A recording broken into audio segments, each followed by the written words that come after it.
Hello, runners. This is Coach Bala here. How are you all doing? Back to you on the next episode of podcast with runners, podcast with celebrities, and this time I actually have one, and I'm so excited to invite our guest. So before I invite our guest, let me, for those of you who are signing in or looking at this for the first time, this is the podcast that I do on a regular basis to all our runners to introduce you all to the sport through different lenses. You know, you've been hearing from me as a coach all this while, but the true learning happens when you hear from others who are in the sport, who came into the sport from different directions, who do different things with the sport. And this time, I am right now sitting in Orlando in the RRCA convention. So as you can see, we are doing our level 2 coach training program, and it's our second day here. And because of this, I get introduced to some truly amazing people from all around the country, and that's why I got this opportunity to invite our next guest and bring forth his views and his thoughts and himself to all of you. So this is going to be a treat for all of you. So without much further ado, let me invite our special guest to this program. Hello, please welcome to our program. Thank you, Bala. It's a pleasure to be here on your podcast. Absolutely. Thank you. And why don't we start with maybe just your name and a little bit about yourself, maybe go back in time and talk a little bit about yourself, where you started college and all that good stuff. My name is Terry Hamlin, and I'm from Charleston, South Carolina. I started running at age 14, and I started running as a result of staying in shape to be a surfer, because I was a very high-level surfer as a young adolescent. But I found that I enjoyed running as much or more than I did surfing. I see. So the more I ran, the more I enjoyed it. Got it. And it built from there. I see. So you're born and brought up in South Carolina, went to college in South Carolina, surfing in South Carolina. Is that how it was? Absolutely. I surfed up and down the East Coast, down to Puerto Rico, places like that, places with big waves. I see. I was class 3A, which is just below professional by the time I was age 13. Oh, so you were almost a professional by the time you were age 13. So Yes. when did you start surfing? I was 8. Wow. So your parents, your dad took you to surfing? Is that how it Yes. started? That's exactly how it started. My- My dad was very athletic. I see. And he introduced me to the sport, and it was a lot of fun. And but when I went off to college, I went to an inland college, and there were no waves. Yeah, of course. So you had to do something else. That's All that right. phenomenal athletic power that you had garnered. Wonderful. So talk a little bit about your family before we go into running and all that. So what's your dad, yourself, your family? How does a little bit about that? My father was my hero. He has passed away, but he and both his brothers were World War II veterans. Wow. They were all in combat at the same time, and 2 of them came home. 1 did not come home, but they were my mentors. The 2 that were left, my uncle Guyland and my dad, and of course my mother, my dear mother. She kept me between the lines, so to speak, so that I didn't get out of control as a youngster. I see. And I appreciated that. But they always encouraged physical play. Got it. And in fact, they would feed me breakfast, and then run me out of the house, and didn't want to see me until almost dark. Wow. And we were always out running and playing and exploring. And It's amazing. So you started off surfing at age 8 and became almost quasi-professional. Is that the way? Yeah. Is that the level? Like very, Yeah. very high level? Yeah, level 4 is professional. I was level 3. Level 3 at the age of 14. Is that like in the sport 13? Is that too early, or that's par for the course? If you're talented, it's hand-eye coordination and just general athletics. Got it. Surfing is a beautiful sport, I see. just like running is, and you fall in love with it when you start. And I fell in love with it, and I would spend up to 6 hours a day in the water. training and surfing and then just enjoying the waves. On the side, Terry, that's something that's always been in my bucket list. I don't know whether it's too late for me to start, but that's something I always wanted. Absolutely, you can. You Yes. can. In New Jersey, I think there are places for surfing in New Jersey. Is There are. There are. They actually have some very good waves on the coast of New Jersey. Got it. Okay. This is a side note that I will be bugging you and trying to figure it out. I have a 9-year-old daughter, a 10-year-old now, so I want to see how she can get in the sport as well. Great. Okay, that's that. So that's on the surfing side. So age 13, 14, you're getting into college, is that right? I was in high school. High school, and that's the inland one you talked about? I was in high school in Charleston, South Carolina, and my high school coach, I really wanted to play football, but not soccer football, but The American football. But I was considered too small and too light to play football. However, it was recognized that I was the fastest guy on the field. Yeah. And so the track coach sort of recruited me in high school and said, we'd like you to run cross country here at high school for us. And I did that. So that's your first foray into running. Have you ever Yeah. thought of running before that? Not on a formal training basis. Yeah. I just had so much physical activity growing up that my cardiovascular system was Pretty good, yeah. in pretty good condition by the time I was in high school. Yeah. And surfing also builds your cardiovascular condition. That's right. Your core muscles in that part is pretty strong, I'm sure. The kinetic chain must be. That's right, Very well exactly. Your strengthened. arms, shoulders, abs, all of that has to be strong for surfing, and you have to have strong quads and be able to, and flexibility. Yeah. And so all of the things that make a good runner make a good surfer. Absolutely. So how was your early days of running? Like a few tidbits about that. What happened during those I times? would go out and run 1 or 2 miles, and I found that I was able to run 1 or 2 miles as a 14-year-old at about 5:30 to 6 minutes per mile, when my friends could only run about 7 or 8 minutes a mile. That's amazing. Yeah. And so that got recognized, and I was offered a scholarship Yeah. to the University of South Carolina. Yeah. And at first I turned it down. Yeah.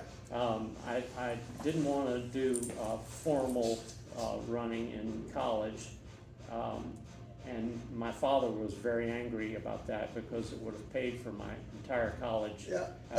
So he reluctantly agreed to pay for my college anyway, and so by the time I got to be a sophomore, I was still running. By this time I was running 50 or 60 miles a week on my own. My goodness. Like no coach, nothing. No You just coach, go out and start just running go out 50, 60 miles. and train. Yeah. And just because I enjoyed it, and I enjoyed fast running. And I happened to be running down a long straight street in front of the Student Union building one day during my sophomore year, and I noticed an automobile pacing me, and this guy was looking at the speedometer and looking at me and looking at the speedometer, and then he drove ahead and parked, and he got out and flagged me down, and he said, what's your name? And I told him my name. He said, you're the guy who turned down the scholarship. So And he's the coach. He was the yeah, coach. he was the cross-country coach. Oh wow. And so I told him my reasons for turning it down, and he said, well, look, I'm an easygoing coach, and would you accept if we re-offered it to you? Yeah. And I said, sure. And so by that time I said, yeah, I'm ready for it.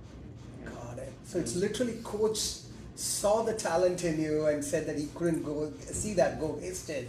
Yeah. And picked you into the college team. he pulled me in, and so it was fun. How was your college experience running for the so you represented college? I ran well in college, but I don't feel like I ran to my potential in college. I see. Because there wasn't as much known about distance running in those days as there is now, obviously, and most of the runs were too hard. There was not enough easy cardiovascular running and conversational pace running. Yeah. Most of it was speed work on the track, and that can break down a runner very quickly, as you know. Yeah. And so I came out of college um, knowing that I was not going to pursue the track portion of it. I was going to be a road racer. Yeah. And so I started running road races in 1974. So till that time, you have not run any marathons and half marathons. No. You did like fast on track and field. 5,000 meters was the furthest we would run in competition. Got it. And so a friend of mine, Bill Rogers, won the Boston Marathon. Bill Rogers. Yeah. And he was a friend of yours. Yeah. That's awesome. Yeah. He won the Boston Marathon in 1975 and broke the American record in the marathon. And that stimulated me to up my mileage. So I pushed my mileage up to about 100 miles a week, roughly. And Hold for us. Let me digest that. 100 miles a week, guys, because I tell my runners 45 miles the max. So I mean, I cater to the early stage runners. Sure. So 100 miles a week is possible, guys, and this is one example. And you all should know that 100 miles a week is not totally out of whack on the other end of the spectrum. I think there are a lot of people who run 100 miles a week, isn't it? Yes, and to be competitive in anything from 5,000 meters to the marathon now, mileage is necessary. In fact, Bill Rogers, before the 1979 Boston Marathon, in which he broke the American record again, I called him and I said, what did you do last week? And he said, I ran 160 miles last week. And I said, oh man. And I said, well, I'm not going to run 160 miles. I have news for you. I peaked out at 120 a couple of times. So when it is 120, just for me to understand and comprehend, how would a 120-mile week look like typically? I do 20 to 22 miles on Sunday. Okay. Monday would be an easy day of 8 miles. Okay. Tuesday would be about 15 miles, and about 8 of those miles would be at 10,000 meter race pace. Okay. And then Wednesday would be another 17-mile run. I see. And then Thursday would be an easy run of about 10 miles, but it would be track work. I would do repeat miles at 5 minutes a mile or 4:50 a mile, and then Friday would be a light day of maybe 10 miles again, but very easy. Easy CPPs basically. Yeah. And then Saturday I would do a 10-mile tempo run of about 53 minutes. 10 miles, 53 minutes. Yeah. Got it. And so you're running 7 days a week. There's no rest day at all in these. Right. So the off week where you run a 7-10 mile is your rest day, really. That's your recovery day, basically. And that was for me because I had pretty good experience by the time I got to that level. Right. I've been running for years, but like you, my beginning runners and intermediate runners, I certainly hold them back. I hold them back to 5, maybe 6 days a week of running, and lots of recovery and rest. Got it. And even elite runners will tell you that recovery is just about the most important factor in success long term for a runner. Makes sense. You have to have the recovery because the concept of physical training is to break the cell down, let it recover, and when it rebuilds with more mitochondria, more ability to process oxygen, and a healthier, more adequately prepared cell. Got it. And that's for the billions of cells in our body. To do that. So let's talk about your full marathon. So how was your full marathon journey? When did you do your first full marathon? And how was your pacing and all that? How did that? The go? first marathon I was introduced to, it was an awful experience, and I had prepared. I felt well for the race, but the marathon is something that is a very spooky type of race. You can be fully prepared and have a bad day at any point, and even Eliud will have a bad day now and then. And that happened. My first marathon happened to be my worst marathon ever, and I went out at a decent pace. I wanted to not try to run the fastest I could run for this first marathon because it was experimental. Because I'd only run 20 miles in training, never 26. So I went through the first 10 miles. I felt pretty good. I hit the first 10 miles in, I think, 55 minutes or so. Okay. And by the time we turned to come back, we faced about a 25 mile per hour headwind. Oh, wow. Okay.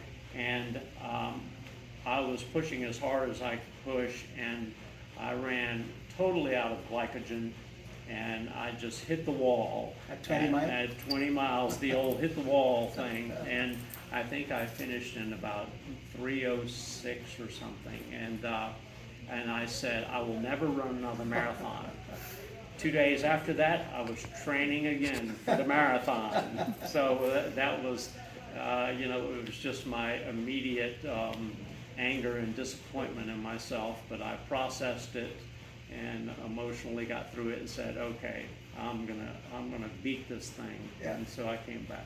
And how was your progression in terms of full marathon performance? Each one was successively faster, and I prepared myself to run the races with not huge gaps in increase in performance, but to learn how to pace the marathon, because it is a unique race. If you go out 5 seconds per mile too fast the first 5 miles, you will lose 20 seconds per mile on the end. Yeah. And it's that precise. So my next marathon I ran in 2:51, the next one after that 2:42, then I ran 2:30, and then 2:25, and I came down, and my fastest was 2:23. 2:23. My goodness, that's all rarefied space, guys. For the audience here, that's a rarefied And space. nowadays, that's a slow marathon. I mean, the females are running 4 or 5 minutes faster than that. Of course. And so, but back then it was a decent marathon. Absolutely, that's a rarefied space for our audience. That's a rarefied space. So, guys, I wanted to just unearth few golden nuggets that Coach Terry had talked about, and we have talked about in our training as well. One is everyone has a bad day. Okay, it's not just you. Even elite athletes at the top of the game who can run 120 miles a week, they can have a bad day. So having a bad day is not something to fear about.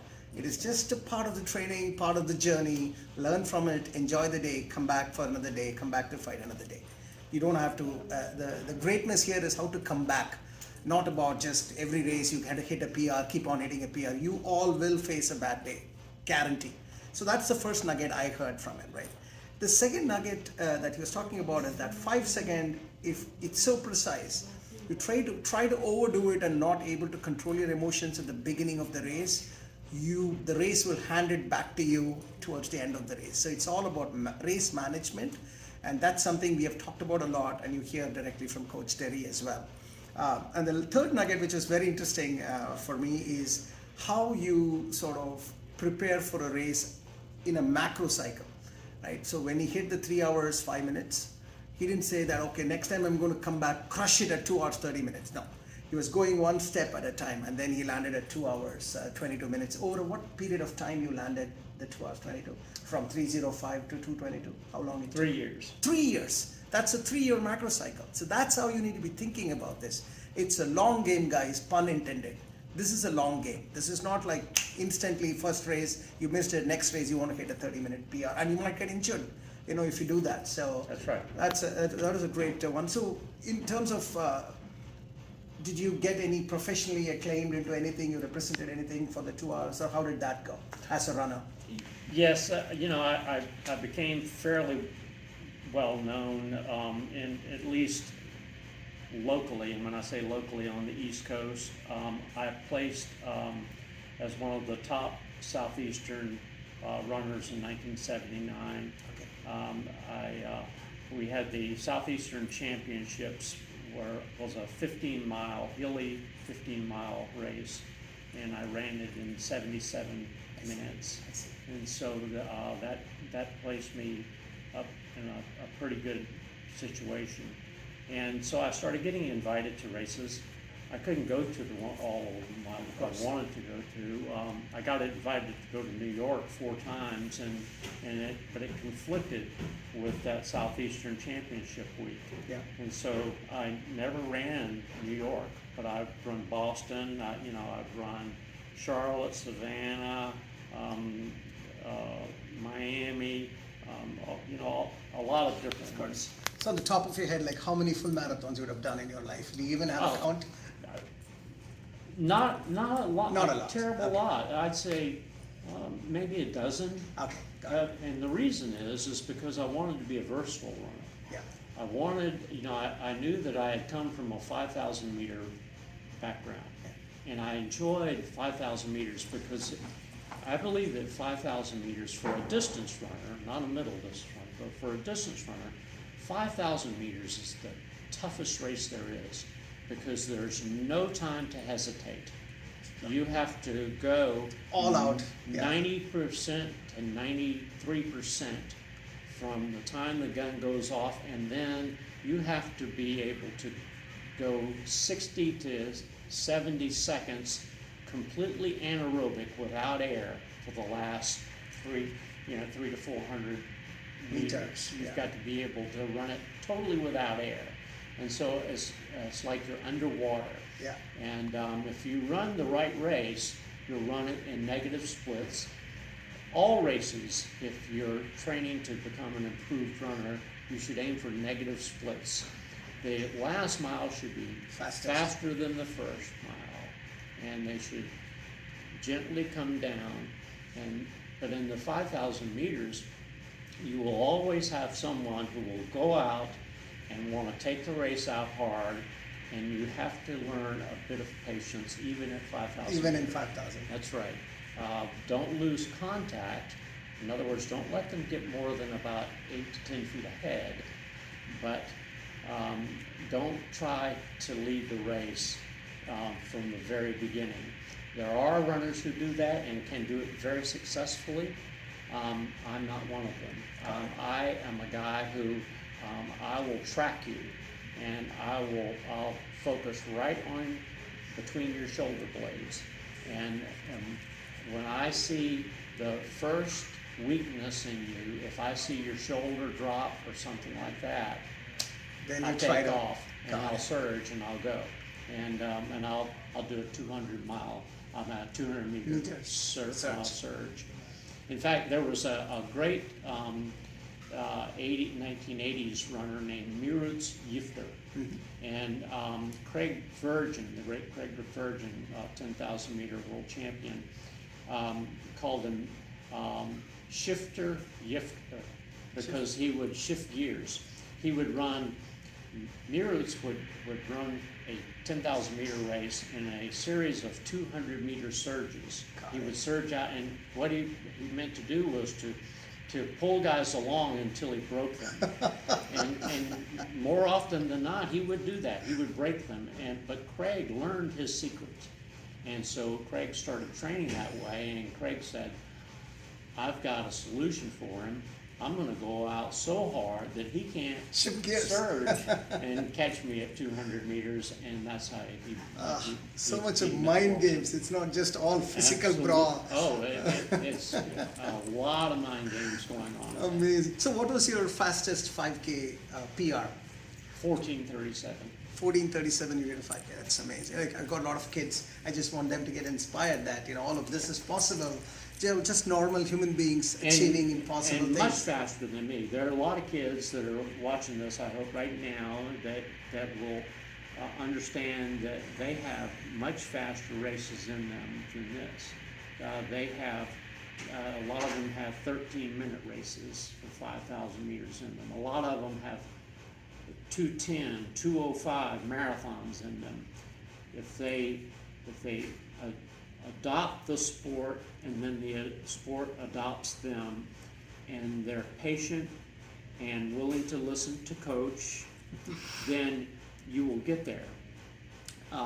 Don't be discouraged by a bad race. Don't be discouraged by an injury, because I know of no running injuries that can completely stop a runner.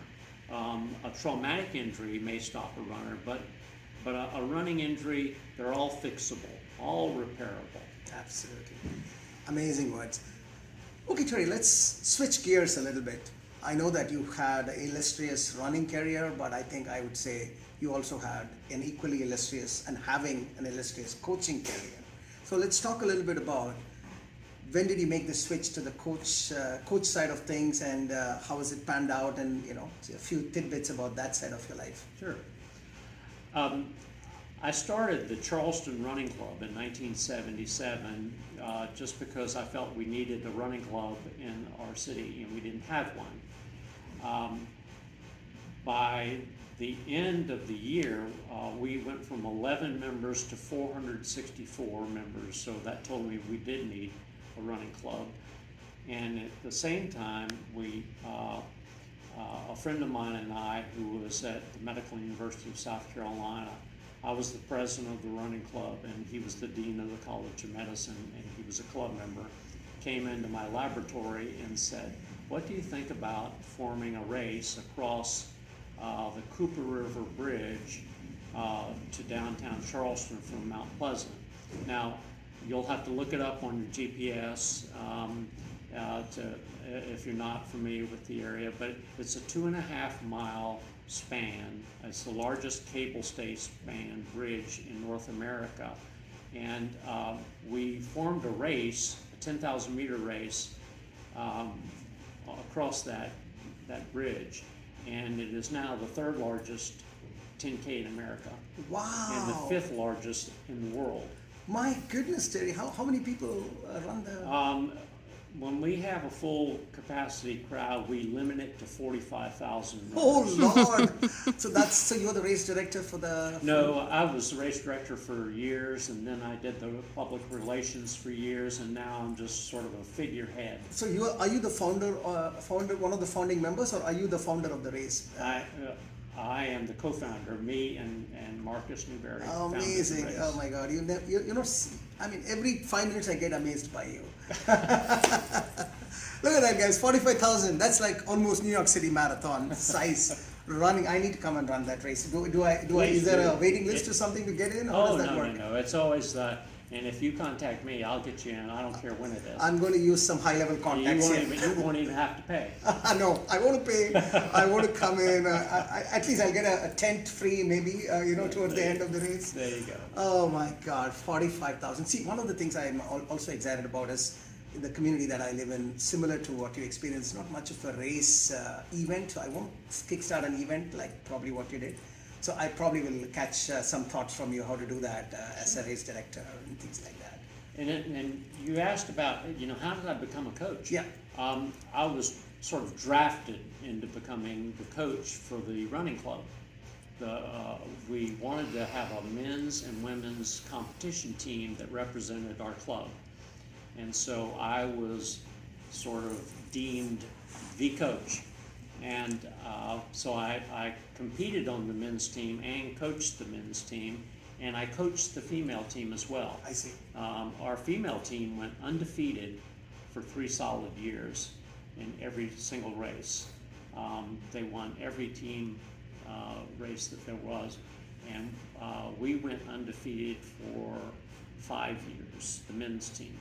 And won the Southeastern Championships 3 times in a So you row. coach elite runners essentially. Yeah, and they, it's a different world because if you're a male and you're coaching a female, females have different needs than males, of course, and males have different needs than females. So you have to adapt your not only the physical training, but the psychological and emotional training. And I really enjoy coaching the female runners because females are stronger than males. Mentally and physically, I also noticed this. Absolutely, there's not a doubt.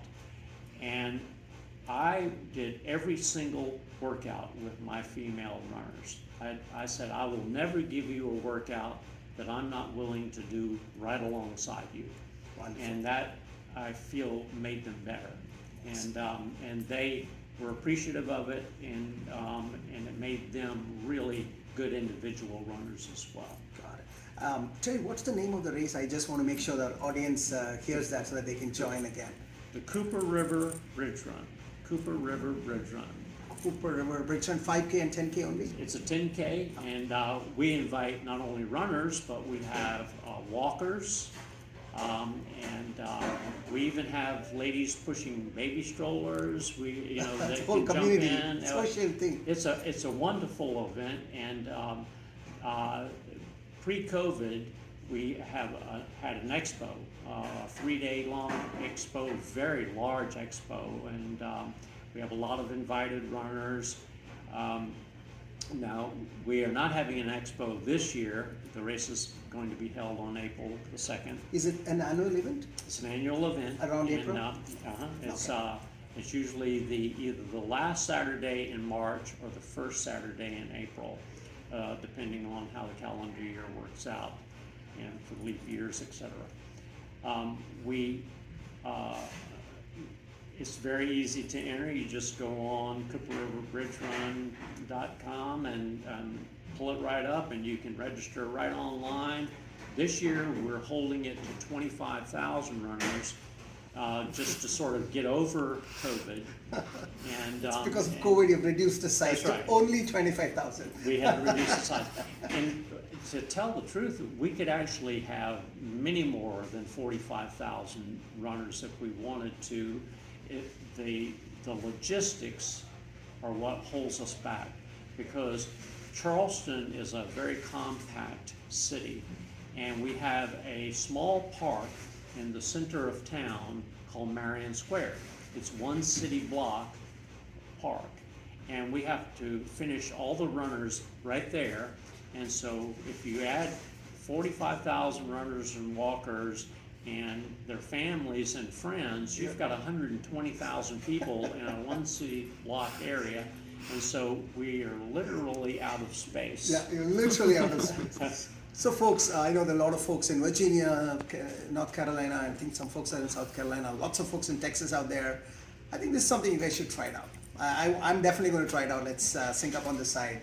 If not this April, maybe it's too early for us, but next April you're going to see me, and I want that one small space reserved for me on the tent as your friend. You got it. You got it. And I'll tell you, we have every state in the union, including Alaska and Hawaii, represented in the race. There are runners from each one of those states, and 34 nations. Oh, wow.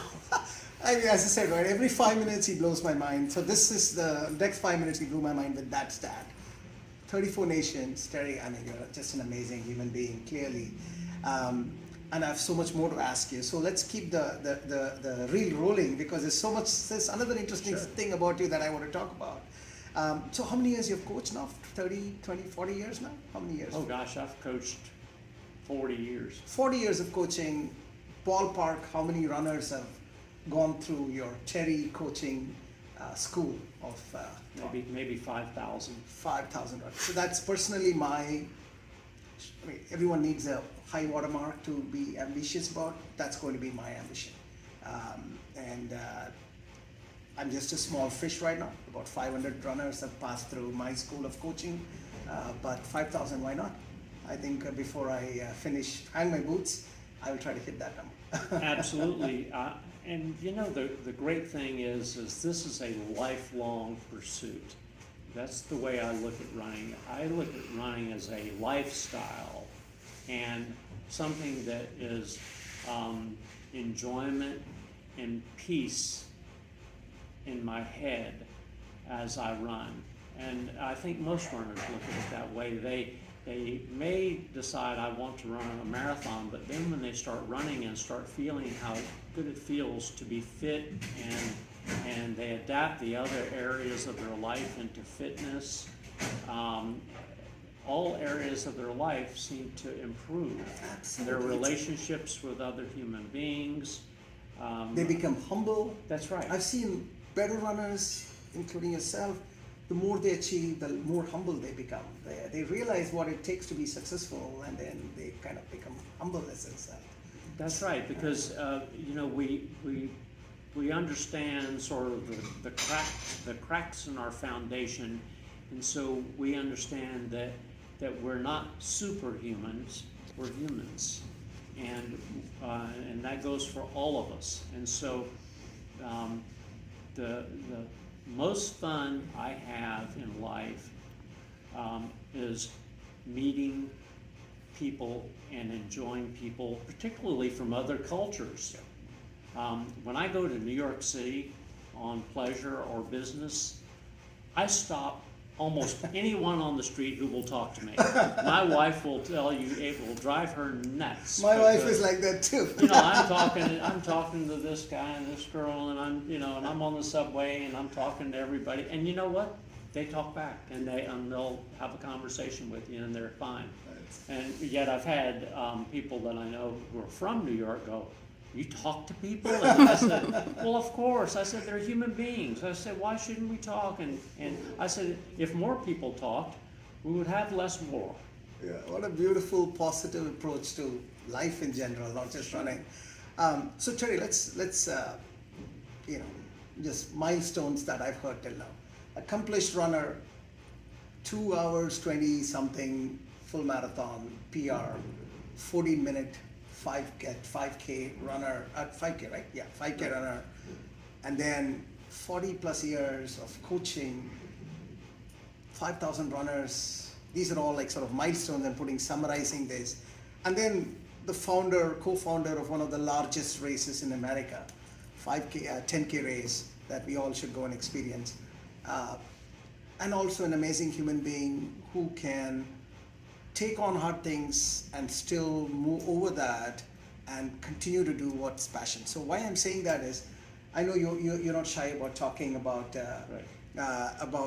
your down. So I know that recent past you had an incident in your life. Why don't you talk a little bit about that? I did. My family owns a couple of farms in South Carolina. And we grow soybeans and corn and things on some of these farms, and I hunt deer in order to help cull the herd and to provide meat not only for my family, but meat to give away to people who are less fortunate and who can't afford it. And so I was up at the farm hunting September 18th, 2009 in the morning. This is a long way from any place, but I always hunted where at least I got a signal, and I had my BlackBerry with me, thankfully, or we wouldn't be having this conversation. At 8:04 a.m., I decided that I didn't see a deer I wanted to shoot, so I decided to come down and get in my truck and come back to Charleston. I was wearing a full safety harness, and I had to unhook the harness and then hook it to another strap in the stand, because the stand was 14 feet off the ground. And when I did that, the strap broke, and I fell in a standing position to the ground, and I landed on what's called a cypress knee. And cypress trees have their roots above ground, and they're conical shaped, and so they're at a point at the end, and they're extremely hard. They're like a rock, and literally like concrete. And I landed on it on the center of my foot with my leg locked like this, and my leg exploded. Just broke. I had 6 exposed compound fractures. I hit so hard the fractured bones came through my boot. And you were alone? I was alone. I had a crushed heel, a crushed ankle, and I also nicked my femoral artery. However, I had, in addition to all the other things I do, I'm this guy that never sits still. I had been a reserve Berkeley County deputy sheriff. There we go. And so Every 5 minutes. so I knew what to do Yeah. if I could stay conscious. I hit the ground so hard, for a second I didn't know what had happened. But then I realized, I fell. And when I looked down at my leg, I realized that I was in a life and death situation. And so I pulled my belt off and I pulled down a tourniquet on like my a movie leg. style, literally like a movie style, Just- like a just Rambo, like that. tightening it out. Yeah. Tied it down. I hit the police dispatch on my phone, and they came on, Wow. and I told them where to find me, and they could not locate me on their officer in trouble. And they said, "Sir, we cannot find you on GPS." And I said, then I'm going to hang up because I know someone who will be closer. And if you've ever dialed dispatch at a police department, they do not like you to hang up on them. Right, so right. they kept trying to call me back, but I did not take the call. Instead, I called a friend of mine who was a wildlife officer, and he knew where that stand was. So he was able to come and locate you. So he was 17 miles from me, and he said, "I'm coming right now." He said, "You just stay on the phone with me, stay on the phone." He said, "Don't hang up, stay on the phone." And so he drove well over 100 miles an hour, and he intercepted what's called a first responder, who was someone who's like a medic. And the first responder had communicated with an ambulance, and he was able to guide them nearly to where I was, close enough where they could get me to a backboard. I was taken to... And you were conscious till that time? I was conscious. However, I was in shock by that time from loss of blood. Yeah. They had to give me multiple units of blood at the hospital to keep me alive. So when I got to the hospital, the surgeon came in and took a look, and he said, "I may have to remove your leg." And I said, "You do what you have to do." And so he happened to be an excellent surgeon, and he was able to put my leg back together again. However, being a runner for so many years, that was not acceptable. I was very thankful and blessed to be alive, but I still wanted to be a runner. And so I knew that I would never run again with the type of leg I had. It was just too painful. Yeah. So after 7 months, I went to a friend of mine who was a surgeon, and I said, "Remove this leg so that I can put a prosthetic running blade on So that you can so run. that I can run again."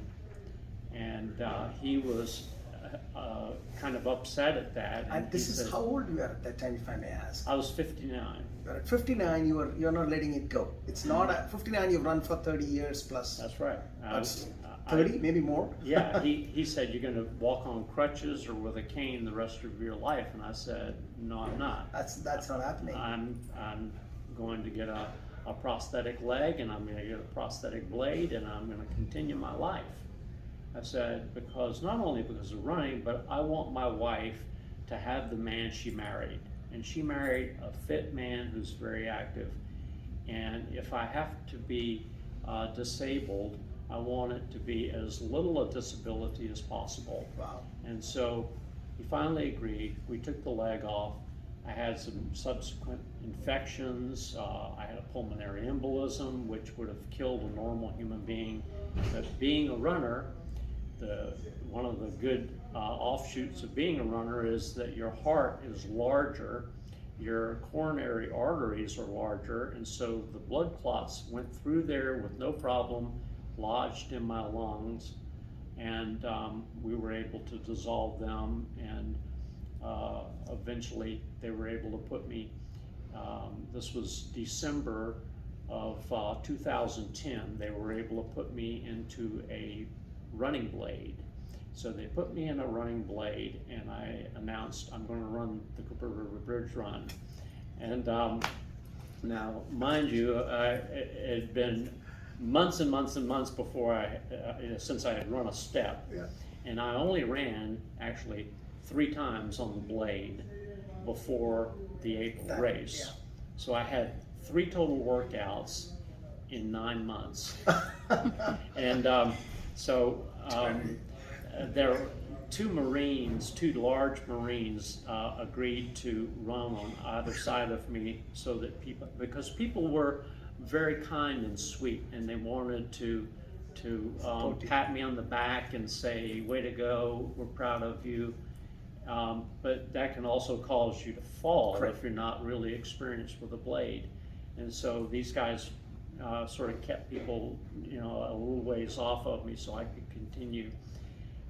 I finished the race, and then I was upset. And my wife said, what are you upset about? And I said, my time was so slow. And that is a typical runner. And that is you out there. And that would be, Coach would say the same thing. And so, what was the slow speed you're talking about? How much was it, you remember? It was a little over an hour. And so I was very upset. I said, oh God. I said, I can't believe it. But my wife is a very wise woman. My wife said, let me explain something to you. Yeah. She said, you suffered a life-threatening injury. You have been bedridden for over 6 months. She said, you've run a total of 3 times on this blade, and you just beat 2/3 of the field. And you don't have a leg. You right. just have a with one leg. Yeah, she said, with one leg. And you're 59 years old. And she said, why are you upset? And I said, at that point, I said, you're right. That's a foolish way for me to think. And so my wife is so much wiser than I. Guys, this is resilience, guys. This is how resilience looks like. We've talked about resilience as an important pillar for you to character building that we talk about a lot. This is how resilience looks like. I am so inspired, Terry. And I know that, I can continue with this talk for another couple of hours. There's so much more to unearth here. But this one other thing I want to do. I know that you also became an author, or you recently wrote a book, is that right? Why don't you talk a little bit about that before we get to the... In 2019, I had been asked by the athletes I had coached for years to write a book on running, and I had resisted. I said, I'm not an author, I'm not a writer, I'm a coach. And they said, please, Coach, when you're gone, that knowledge will be gone with you. And I said, well, wait a minute, you're burying me already. And I said, I got a lot of years. And but I finally reluctantly agreed to write a book on running. And I said, I'm going to write a very basic but thorough book on running. I said, because if I write the book I really can write, it would be about this thick. Yeah. I said, and no one will read it. So I talked to a friend of mine who is a publisher, and he said, do you know what the perfect length of a book is? And I said, what? He said, 200 pages. And I said, only 200 pages? He said, absolutely. He said, you can keep someone's attention with a 200-page book much more easily than with a longer book or even a shorter book. He said, we've done all the research, we know what we're talking about.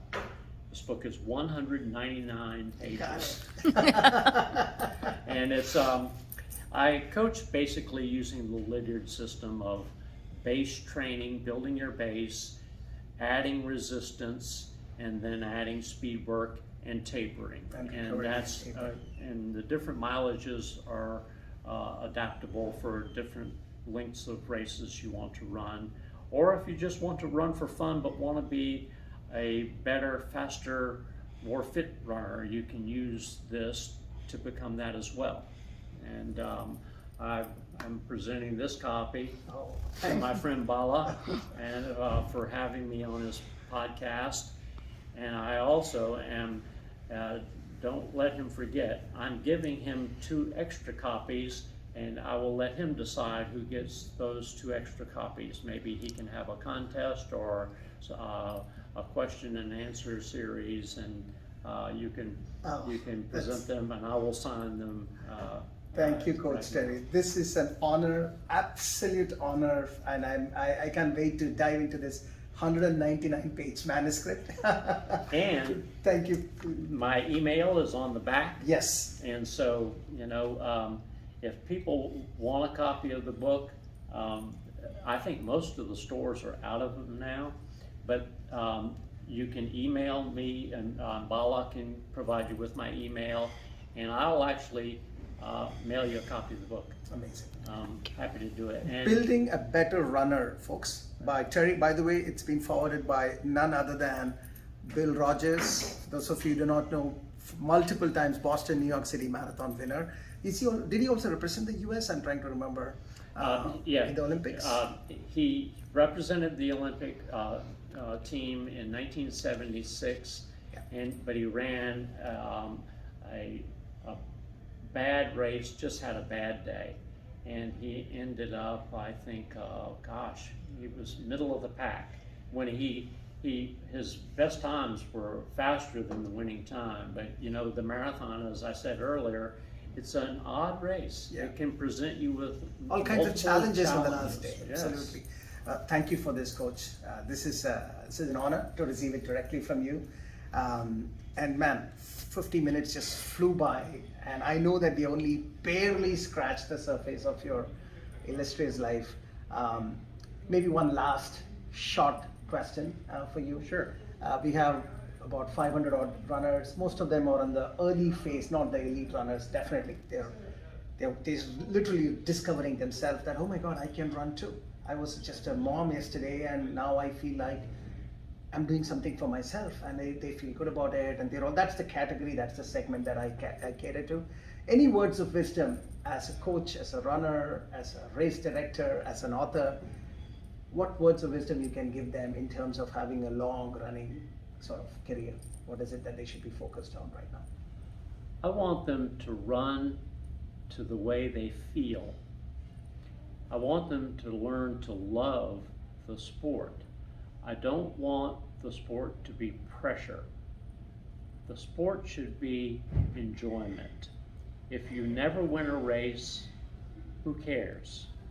I want you to run so that you're smiling at the end of your run, and you're having a better day, and you're treating other people with more kindness, and you do the sport until you're 80 or 90 years old or more. That's my goal. How many miles you run a week now? I run about 30 miles a week. 30 miles. That's It's not a lot. It's not a lot at all. Guys, that's Coach Terry for you. It's just been an amazing conversation, an incredible conversation. Thank you, Coach, for your time. Thank you, Coach, Coach Bala. I appreciate it so very much. Love it, and I'm going to make that seat available on your tent next April. Absolutely. It has been an absolute pleasure. Thanks a lot, guys. Thank you, guys, and see you in the next podcast. Thanks. Take care. Bye-bye.